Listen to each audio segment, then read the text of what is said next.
Hello, I'm the Nostalgia Critic. I remember it so you don't have to. Disney princesses. They represent everything kind, ethical, powerful, and beautiful. And absolute clickbait whenever mentioned online. This is my feeble attempt to cash in on that.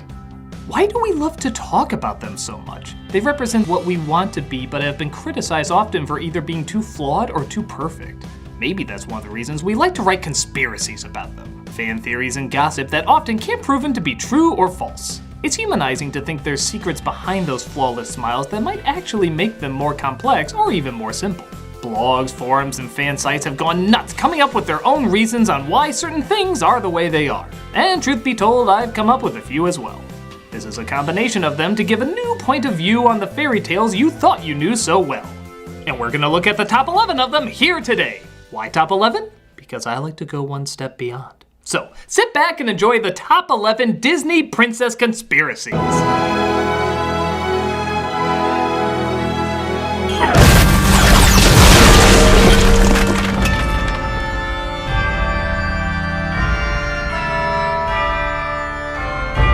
Number 11. Beauty and the Beast takes place in Notre Dame? We know that the story is set in France despite only one person having a French accent, but why would they all be speaking English anyway? One conspiracy at a time! But where exactly in France is it? The theory is that not only could it possibly be around Notre Dame, but maybe it all happened at the exact same time Quasimodo and Frollo were having their, adventures. My first thought is that it's false because Notre Dame seems like a giant place full of tall buildings and Belle's Village seems very quaint and small. But doing research, there does seem to be not only quite a few towns over the years, but also mountains and landscapes very similar to the ones they explored. Seeing how the beast was transformed and people seem to have just forgotten or ignored him as their prince, maybe this gave a chance for the church to take over and Frollo to rule. Hell, it's established at the end that the gargoyles aren't part of Quasimodo's imagination. Maybe they did something to piss off the same enchantress that transformed the beast. But still, there's no hard evidence. Unless at one point Belle had her nose so deep in a book that she just accidentally walked by the bell tower. Holy shit, there she is! I'm not kidding, that's a real scene from Hunchback of Notre Dame. When Quasimodo is singing the song Out There, you can clearly see Belle walking by. Well, we may not have an official word from the creators, but that's a pretty big clue right there. So, does Belle live in Notre Dame? Let's hope so, because a battle between Frollo and the Beast would be friggin' awesome.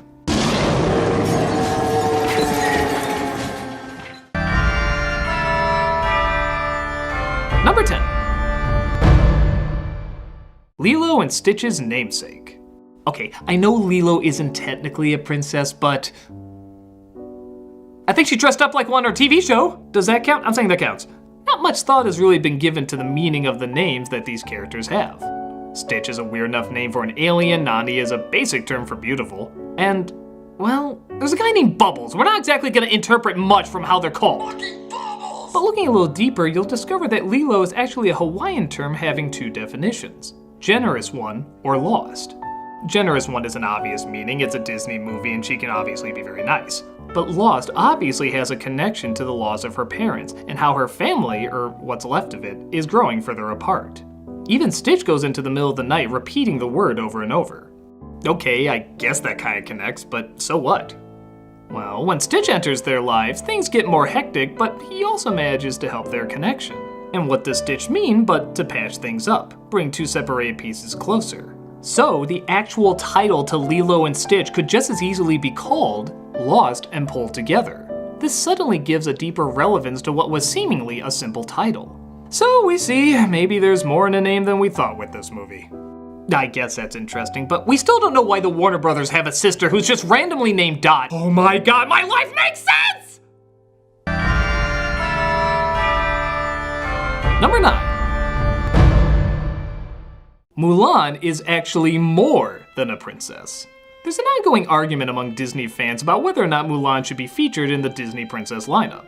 Not because of her character or anything like that, but because she's never in any way given that title. She wasn't born into royalty, married into royalty. The most she did was hug an emperor.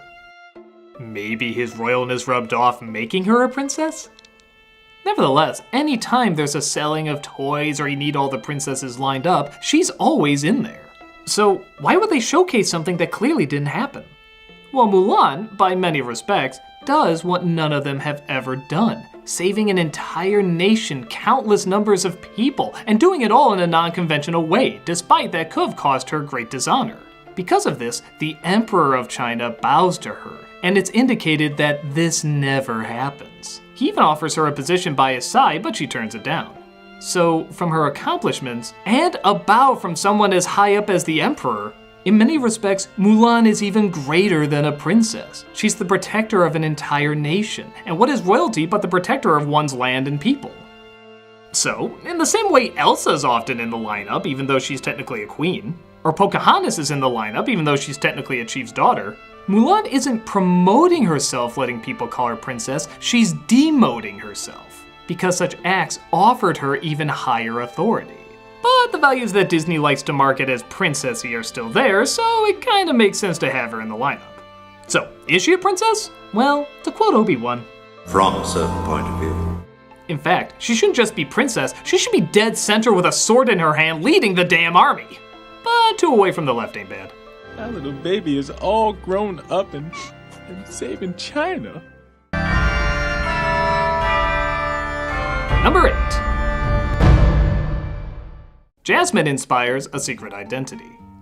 A good chunk of the story Aladdin is about the power of appearance. You see, Princess Jasmine pretends to be a peasant, inspiring peasant Aladdin to pretend to be a prince, inspiring, well, there's nobody else left, right? Maybe not. Ever notice the voice of that merchant in the opening sounded a little familiar? No surprise, it's Robin Williams, who also provided the voice of the genie.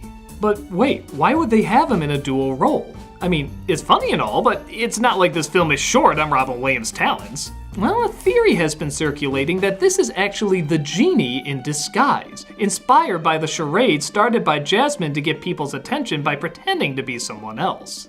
He even kinda looks like him, with a similar beard, high energy, and even wearing blue. However, the end of the 3rd Aladdin movie, the one that went straight to video, shows him once again as seemingly just the merchant. I guess he waited several years to finish that supposed 3-part story. So it seemed like there was no real connection until the director came out recently and announced that, yes, this was always the idea. The genie was telling the story about Aladdin as the merchant.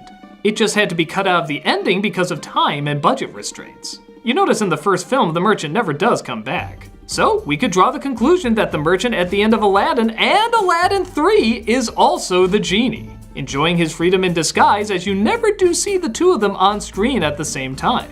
And all of it stemmed from a princess inspiring a peasant, inspiring a genie, emphasizing what was said right at the beginning. It is not what is outside, but what is inside that counts. Number 7. Snow White is 14? The princesses have a knack for looking a lot older than they really are. In fact, the technical grandma of the group is Elsa at 21. Yeah, she's the only one you could buy a drink for at a bar. Or maybe her buy you one, you know it'd be cold at least. Most of them look like they're at least in their early 20s, and while some come close, like Cinderella and Tiana are 19 and Rapunzel and Pocahontas are 18, none of them pass the big 2-0. Some of them look about right. Ariel and Mulan certainly seem 16, and I guess Belle could maybe pass for 17. But how the hell is Snow White 14? Just look at the live action reference. Does that look anywhere close to that age? The thought is that Disney wanted to appeal to small girls thinking they could be a princess, but also didn't want her to seem too old so that they couldn't imagine themselves in the role. 14 seemed like an okay in-between for someone to seem girlish, but also, given the time period, be able to live with her prince. It's a strange choice that really doesn't hold up today, and to be honest, nobody was really buying anyway. But that is the official age that's often announced. Whatever, until I see a 14-year-old Snow White working at Disney World, I don't believe it. Why can't you be closer to Jasmine's age, who's only a year older? Are you kidding me, guys? How does that contrast with the princes, who all have no documented ages whatsoever? I guess age really is just a number. And sometimes not even that. Number 6. Belle is an outcast because she wears blue. Now don't get me wrong, everything sung about her is true. She does keep to herself, doesn't gossip, and reads at a time when it wasn't expected of women. But have you ever noticed no one else in the town wears the color blue? Like, at all? Look at it, nobody even comes close. There apparently isn't one piece of blue cloth in the entire town. Why on earth is that? Well, the only other character you eventually see wear blue is the Beast. And according to the intro, he was a selfish and unkind ruler. Maybe people associated what he wore with something negative. Like if you saw someone walking down the street with a Hitler mustache. It's not legal or anything, but it's a touch off-putting. But seeing how it was so long ago they forgot they even have a prince, maybe they forgot why the color blue was unfashionable too. This would explain why Belle wears it, as she clearly doesn't care what people think of her, making her matchup with the Beast all the more meaningful, seeing how they're both outcasts in their own unique way. Again, just a theory, but it does make both her and the Prince of Notre Dame stand out. L'amour.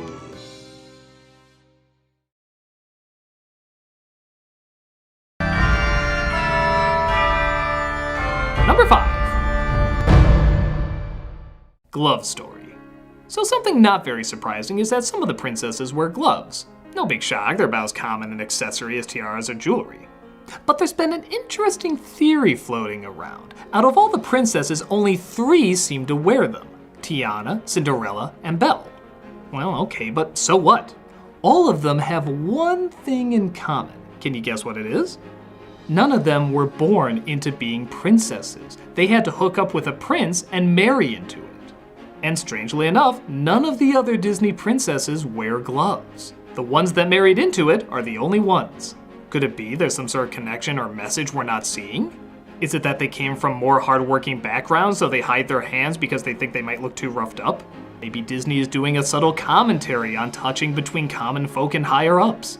Or maybe they have rocket fingers that shoot fire out of their fingernails, and they want to keep them covered so that nobody suspects their plans for world domination. Okay, the probable likelihood is that the time periods these 3 were a part of just had gloves as common accessories. Even Elsa wore them a lot in her film, and she was born in royalty. But she does take them off. But only when she's queen. But only when... Okay, I can't connect everything. Nevertheless, it's an interesting coincidence, and whether or not they want to admit to their fire-shooting nails is entirely up to them. But just know, we'll be watching.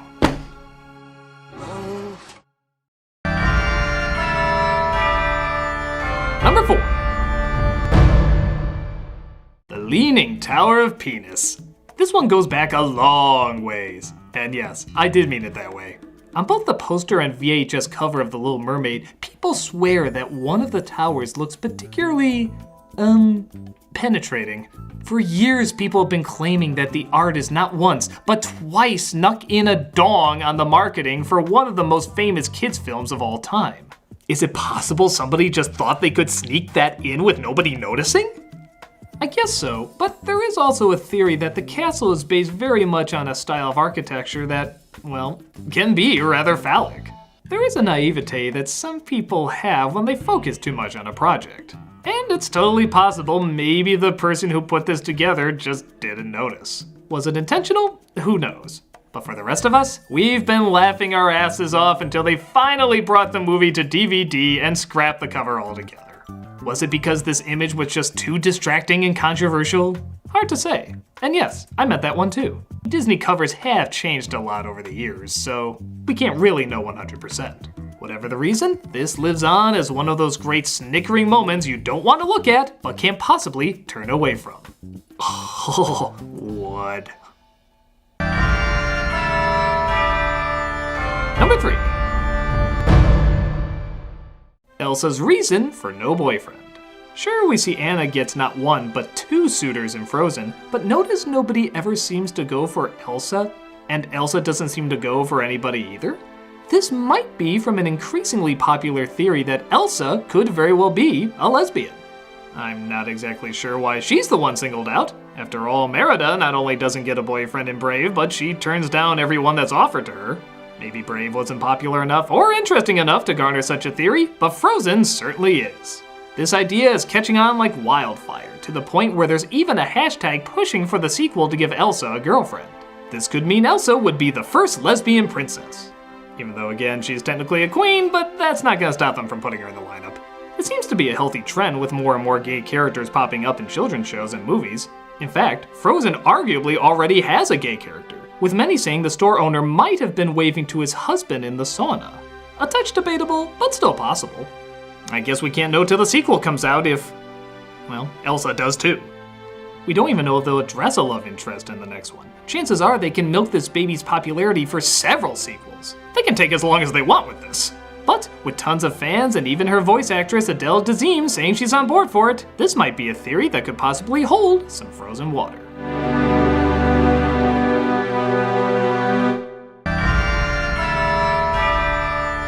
Number 2. Hercules and Ariel are related? How the hell is that possible? They don't even take place in the same time periods. Well, knowing the incredibly factual scientific research of Greek gods and mer people, it can be concluded that their lifespans can be debatably long. Even if that were true though, how do these two have any connection? You see, in Greek mythology, Hercules' father Zeus is brother to another god named Poseidon, seen here in Disney's very odd rendition. Poseidon has many sons, and one of them is named, that's right, Triton. A different Triton perhaps? That'd be a pretty big coincidence seeing how both of them have mystical powers connected to living underwater. Whether it's the original Triton or a name just passed down through the family, there is definitely a relation, and Triton's 7th daughter is, of course, Ariel. Because of this, that technically means Hercules is Triton's first cousin and Ariel is Hercules' cousin once removed. Yeah, it's strange to think that these two might actually have some blood between them. It's made even stranger when you consider the fact that Hercules also seemingly existed at the same time the hyenas killed Scar in The Lion King. This could all just be coincidence, but for Disney conspiracy nuts like myself, I like to think maybe people are keeping it more in the family than we think. And the number 1 Disney princess conspiracy is...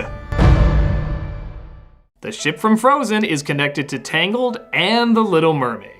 Yeah, you're probably sick of seeing this one everywhere, but the fact is, it's still a pretty damn good theory. The ship carrying the parents of Elsa and Anna is seen sinking at the beginning of Frozen. The first part of the theory indicates that they were heading to Rapunzel's coronation, which was happening at the end of Tangled. Why jump to that conclusion? Well, on top of Rapunzel attending Elsa's coronation, the timelines actually do match up. After the death of the parents, Frozen skips 3 years, the exact amount of time in between Frozen and Tangled's release dates. But where's The Little Mermaid come in? Well, Little Mermaid was also a Hans Christian Andersen story like Snow Queen, which Frozen is based on. Little Mermaid is set off the coast of Denmark, which means it's totally possible that the graveyard of ships seen in both the opening and ending of the movie could very well contain the ship that had Elsa and Anna's parents on it. It's unlikely it's the one she's searching through or the one that the prince steers at the end, as their designs are very different, but it's not implausible to think that in all her treasure hunts, maybe she did come across the very same one. Again, even though there's no conclusive evidence of any of it, it does seem totally possible. And when you throw in Hercules and Lion King being connected as well, that's 5 universes you would swear have nothing in common all suddenly connected. Crazy, you say? Maybe. Or maybe it's the best Disney princess conspiracy ever devised. Or maybe it's crazy, but maybe it's the best Disney princess conspiracy ever devised. Or maybe we all just have too much time on our hands. That's probably not it. I'm the nostalgia critic. I remember it so you don't have to. Coming next week, it's the fan-requested Gem and the Holograms, the cinematic betrayal of the 80s cartoon. But you can see it now under Vessel's ad-free early access. Just $3 a month to see tons of people's videos early, as well as a bunch of other extra features. Check it out and get the early scoop.